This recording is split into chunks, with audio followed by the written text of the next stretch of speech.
E aí, pessoal, animados? Nessa unidade, eu vou falar sobre o primeiro dos 12 princípios fundamentais da animação, que é considerado um dos mais importantes. É o Scratch and Stretch, que em português conhecemos como comprimir e esticar. Primeiramente, então, eu vou dar uma contextualizada sobre o que são esses princípios. Durante a década de 30, os estúdios Disney estavam liderando o cinema de animação mundial e, para isso, eles reuniram os melhores animadores disponíveis no mercado para construir um time de peso que encabeçaria as suas maiores produções. Eles criaram, então, um time com 9 animadores, que são chamados de The Nine Old Men, ou em português, os 9 anciãos. 2 desses animadores, Frank Thomas e Ollie Johnston, eles definiram um padrão para esses desenhos animados que seriam animados pela Disney, criando um livro chamado Disney Animation: The Illusion of Life, que a tradução ficaria algo como Animações Disney, a ilusão da vida.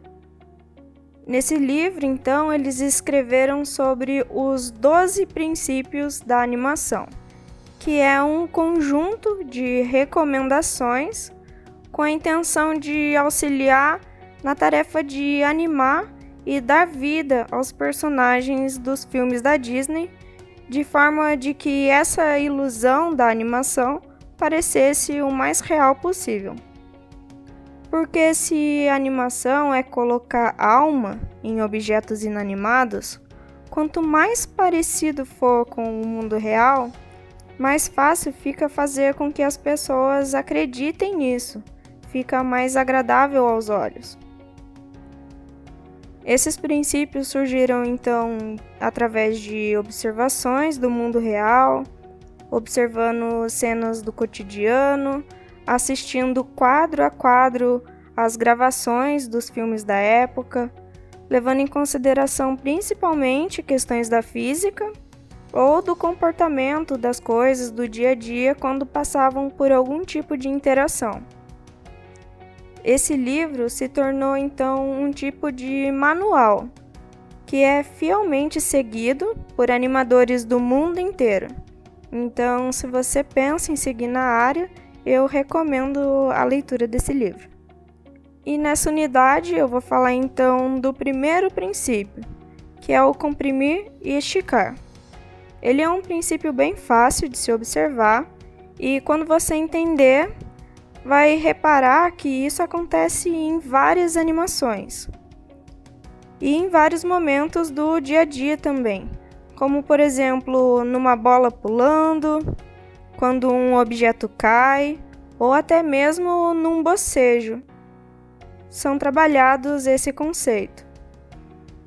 Quando um personagem, por exemplo, cai do abismo e é achatado, se esborrachando no chão, é um exemplo do comprimir e esticar. Agora eu vou explicar com mais detalhes. Pensa numa bola de borracha, uma bola bem molinha. Quando você joga ela no chão, ela passa por alterações no seu formato, onde de um lado ela comprime, ou seja, ela achata, e o outro lado se estica, sendo afetado pelo que aconteceu.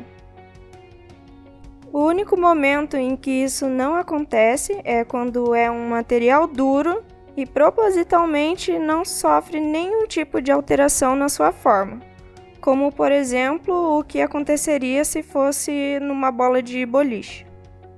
Esse princípio, assim como a maioria dos outros, vem da física, que diz que quando um movimento passa por uma mudança no seu formato, o seu volume, ou seja, a quantidade de massa que tem dentro dele, deve permanecer o mesmo, independentemente da mudança no formato.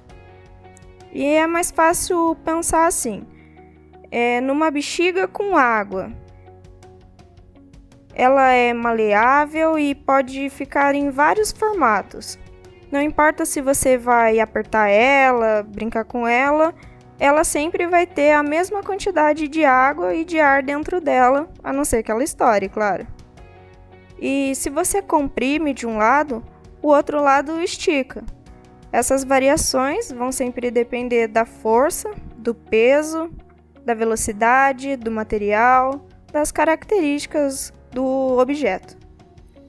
Um exercício que a gente sempre faz para testar esse princípio é o que chamamos de bouncing ball, que nada mais é do que animar quadro a quadro uma bola saltitante. Tem vários métodos de fazer esse exercício e chegar num mesmo resultado. Eu vou explicar um deles. Bom, primeiro você esboça o caminho do movimento em que a bola vai fazer, traçando um simples caminho feito de linhas num movimento de arcos. Depois, você desenha os quadros chaves, marcando então os principais pontos do movimento dessa animação, que são quando a bola toca no chão e quando ela chega no seu ponto mais alto, que é o ápice do movimento. Depois disso, você faz as intervalações, que são os quadros secundários, intermediários, que ficam entre esses desenhos principais, que são o movimento da bola subindo e descendo.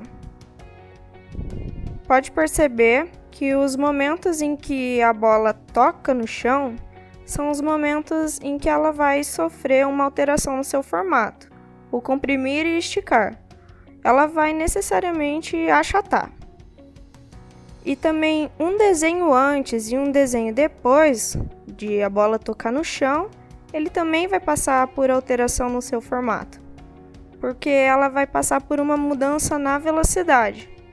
Ou ela vai pegar velocidade para descer, ou ela vai pegar velocidade depois de bater no chão e vai subir. Nesse exercício, também são trabalhados outros princípios da animação, mas isso já é assunto para uma outra aula. E com isso, eu chego ao fim dessa unidade. Espero que tenham gostado e entendido o que é o primeiro dos 12 princípios da animação.